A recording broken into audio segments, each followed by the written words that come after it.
Ladies and gentlemen, miongoni mwa mambo ambayo yanatesa watu sana ni mapenzi. Mapenzi ni jambo ambalo linaumiza wengi, uwe na pesa, uwe hauna, uwe na mamlaka, uwe na cheo na kadhalika, lakini mapenzi yatakutesa iwapo hautakuwa makini. Kumetokea mwanadada fulani ambaye mapenzi yanamuumiza sana. Huyu mwanadada anasema ya kwamba alikuwa kwenye mahusiano kwa muda mrefu sana, ila baadaye mpenzi wake wa kiume akakuja akamsaliti kwa kuoa mwanamke mwingine. Mdada mmoja afunguka kwa uchungu baada ya mpenzi wake kumuoa mwanamke mwingine baada ya kumvumilia kwa muda mrefu.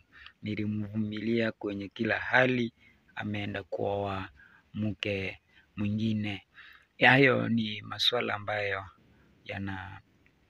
yanaleta utata kwenye maisha ya watu. Unapata kwamba unaweza kuwa umejitolea sana, ila ukapata kwamba yule ambaye unajitolea kwake akawa anakusaliti kwa njia moja au nyingine.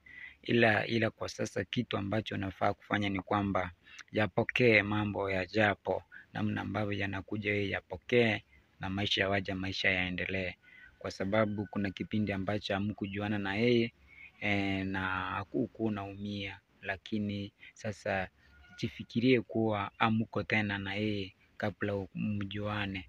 Langu jina lasalia kuwa Maskini Msomi.